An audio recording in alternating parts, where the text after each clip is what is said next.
በረከት ንግስቴና ጓደኞቻቸው የእንቁላል ጣይ ዶሮ የእርባታ ሽርክና ማህበር 15 አባላት ያሉ ሲሆን በስራና ስልጠና ጽህፈት ቤት አማካኝነት 1100 ካሬ ሜትር ቦታ ላይ በወረዳው ግብርና ጽህፈት ቤት በምግብ ስርዓት ማጠናከሪያ ፕሮግራም የበጀት ድጋፍ ተደርጎላቸው እንቁላል ጣይ ዶሮዎችን እያረቡ እንደሚገኙ በስራና ስልጠና ጽህፈት ቤት የስራ እድል ፈጠራ ባለሙያ አቶ ስንታየው ዋለልኝ እንዲህ ይገልጻሉ።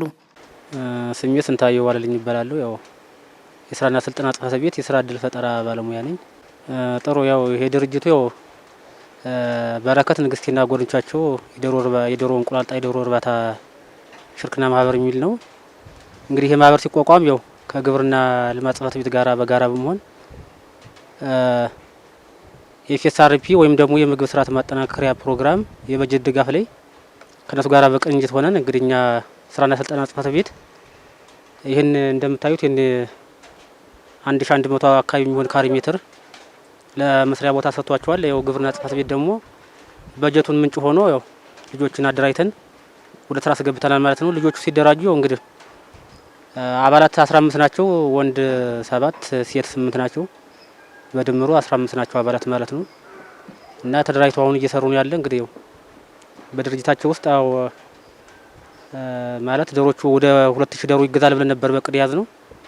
1800 ዶሮዎች ተገዝተው ገብተዋል። ያው አሁን ላይ እነሱ እያረቡ ነው ያለ ማለት ነው። እንደ ጽህፈት ቤታችን እንግዲህ ያው ፎካል ነኝ የተመረጥኩት።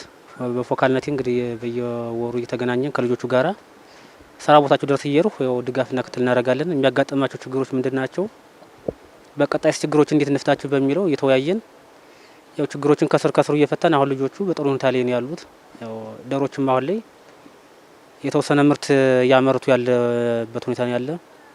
በቀጣይ በዚች እስከ ሰኔ መጨረሻ ላይ ቢያንስ ወደ 1500 ዶሮዎች ይጥላሉ ተብሎ ያው ይገመታል።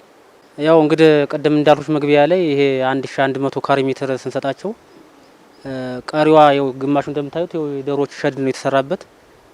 ቀሪ ያለችትን ቦታ ደግሞ ያው ለዶሮዎች መመገቢያ የሚሆኑ ጥቅል ጎመን አለ፣ ሰስፈኔ ያለ እዚህ ላይ እዛ ጋር ቆስጣ አለ፣ ሌሎችም እንደዚህ ቀይ ስሮችም አሉ። እነዚህ እንግዲህ ለዶሮቹ ለጤንነት ሲባል ያው እንዲመገቧቸው በሚል ነው የተዘጋጀላቸው ማለት ነው።